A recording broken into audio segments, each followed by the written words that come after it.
Hi everyone, pathfinder के electrostatics के MCQ number 22 को डिस्कस करेंगे। इस क्वेश्चन में कहा गया है कि हमारे पास दो आइडेंटिकल बॉल्स हैं और they are connected with a spring having spring constant as given here, और इसका जो रिलैक्स लेंथ है वो है 20 सेंटीमीटर स्प्रिंग का। Unknown amount of charges are gradually transferred to the balls in unequal amount until the spring length becomes twice of its relaxed length. इन दोनों balls के ऊपर हमने चार्ज देना शुरू किया। चार्ज अनइक्वल है ना, तो मान लेते हैं कि कुछ भी हो सकता है, मतलब यहाँ पे Q1 है और यहाँ पर Q2 है, मतलब यू शुड नॉट टेक कि चार्ज दोनों पे बराबर है। Unequal amount of charge is supplied to the two balls, ठीक है। तो चार्ज देने की वजह से रिपल्सन होगा और रिपल्सन की वजह से इसका जो लेंथ है वो डबल हो गया रिलैक्स लेंथ के, यानी अगर ये लेंथ पहले L था तो अब ये 2L हो गया। और यहाँ से एक बात समझ आया कि अगर ये 2L हो गया, स्लोली चार्ज दिया, स्लोली एक्सपैंड किया और लेंथ 2L हो गया इसका, जब चार्ज इस पर मान लिया मैंने Q1 और इस पर मान लिया Q2, तो ऑब्वियस है कि जो नेट फोर्स है वो सिस्टम पे 0 रहा होगा। तो अगर मैं इस मान लीजिए ब्लॉक पर, इस बॉल पर Q2 पर इलेक्ट्रोस्टैटिक फोर्स लिखता हूँ Q1 की वजह से, that will B K Q1 Q2 by 2L का स्क्वायर। ये इलेक्ट्रोस्टैटिक फोर्स है। और स्प्रिंग में क्योंकि इलोंगेशन L आ चुका है, क्योंकि उसका रिलैक्स लेंथ L था, तो उस पर जो फोर्स होगा due to the spring, elongation in the spring, that will be KX। अब मैं एक काम करता हूँ, इसको K0 बोल देता हूँ। स्प्रिंग वाले को भी मैं K0 से डिनोट कर देता हूँ, क्योंकि 1/4πε0 को मैं K लिख चुका हूँ, तो K0 इंटू L, ये आ गया spring force.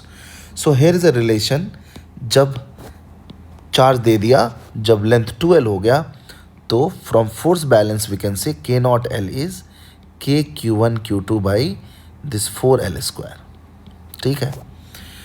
Now the question is saying what amount of work must be done by an external agency in slowly compressing the spring back to its relaxed length।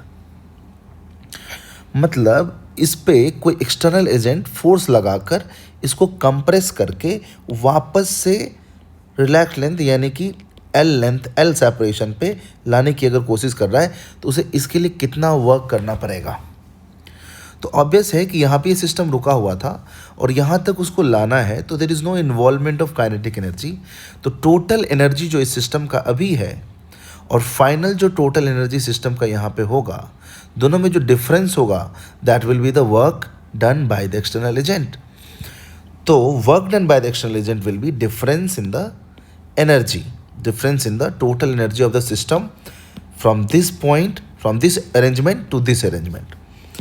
तो इस arrangement में जो total energy है उसको मैं you initial लिख देता हूँ, और मैं इसको लिख सकता हूँ potential energy of interaction between the charges, that is K Q1 Q2 by 2L।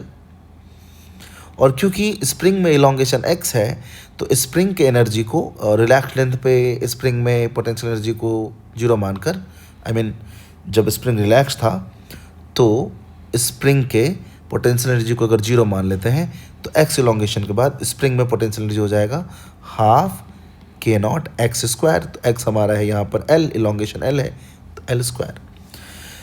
और जो फाइनल है पोटेंशियल एनर्जी, चार्ज तो वही था Q1 और Q2, सेपरेशन हो गया है L, तो अभी ये हो गया K Q1 Q2 by L।